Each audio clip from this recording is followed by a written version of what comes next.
தொகுதி மறுசீரமைப்பில் தமிழ்நாடு தலைவணங்காது என்று முதலமைச்சர் ஸ்டாலின் அறிவித்துள்ளார். எடப்பாடி பழனிசாமியும் அதிமுகவும் தமிழ்நாட்டுடன் அல்லாமல் டெல்லியுடன் நிற்பதாகவும் முதலமைச்சர் குறிப்பிட்டுள்ளார். தமிழ்நாட்டின் முன்னேற்றத்தை தடுக்கும் நியாயமற்ற தொகுதி மறுசீரமைப்பை அதிமுக ஆதரிப்பதாகவும் அவர் கூறியுள்ளார். நமது மண் மொழி கண்ணியத்தை பாதுகாக்க ஓரணியில் சேருங்கள் என்று முதலமைச்சர் ஸ்டாலின் தற்போது குறிப்பிட்டுள்ளதை அண்மை செய்தியாக பார்த்து வருகிறோம். தொகுதி மறுசீரமைப்பு விவகாரத்தில் தமிழ்நாடு ஒருபோதும் தலைவணங்காது என முதலமைச்சர் ஸ்டாலின் உறுதிபட தெரிவித்துள்ளார்.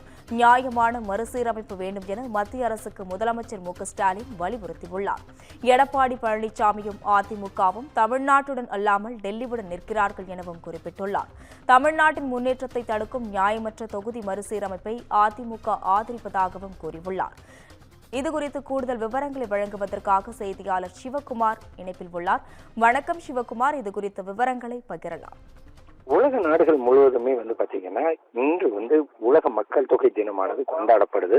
இந்நிலையில இதனை முன்னிட்டு மத்திய அரசுக்கு ஒரு நினைவூட்டல் அப்படிங்கிற பேர்ல தமிழக முதல்வர் ஸ்டாலின் தற்போது ஒரு அறிக்கை ஒண்ணு ட்விட்டர் பக்கத்துல வெளியிட்டு இருக்கிறாரு. அதுல என்ன குறிப்பிட்டிருக்கிறாருன்னா, மக்கள் தொகை கட்டுப்பாட்டுல தமிழ்நாடு முன்னணியில உள்ளதனும் பெண்களுக்கு கண்ணியத்துடன் அதிகாரத்தை அளிக்கிறதுன்னு குறிப்பிட்டிருக்கிறார். அவரு அனைவருக்கும் சுகாதாரம் மற்றும் கல்வியை வழங்குகிறதனும் மற்றவர்களை கட்டிலும் நிலையான வளர்ச்சியை வென்றுள்ளது அப்படின்னு சொல்லி குறிப்பிட்டிருக்கிறாரு. ஆனால் இதெல்லாம் நம்ம பண்ணாலும் நமக்கு என்ன கிடைக்கும் அப்படிங்கிற பட்சத்தில் அவருக்கு என்ன குறிப்பிட்டிருக்கிறாருன்னா, மத்திய அரசால குறைவான இடங்களும் குறைவான நிதியும் நாடாளுமன்றத்திலிருந்து வெளியேற்றப்படும் குரலும் தான் தமிழகத்துக்கு கிடைக்கிறதனும்.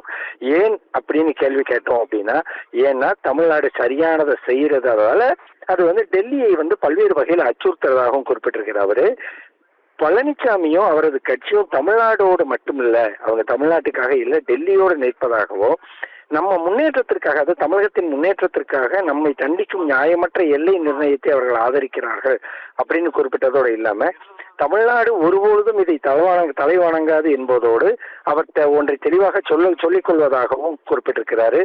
ஓரணியில் தமிழ்நாட்டில் ஒன்று சேருங்கள், நமது மண் மொழி கண்ணியத்தை பாதுகாக்க, அதே மாதிரி நியாயமான எல்லை வரையறை உள்ளிட்டவைகளை பாதுகாக்க திமுகவோடு பொதுமக்கள் எல்லோரும் இணைந்திருங்க அப்படிங்கிற மாதிரி குறிப்பிட்டு தன்னோட ட்விட் பக்கத்துல தற்போது ஒரு பக்கத்தை வெளியிட்டு இருக்கிறாருங்க.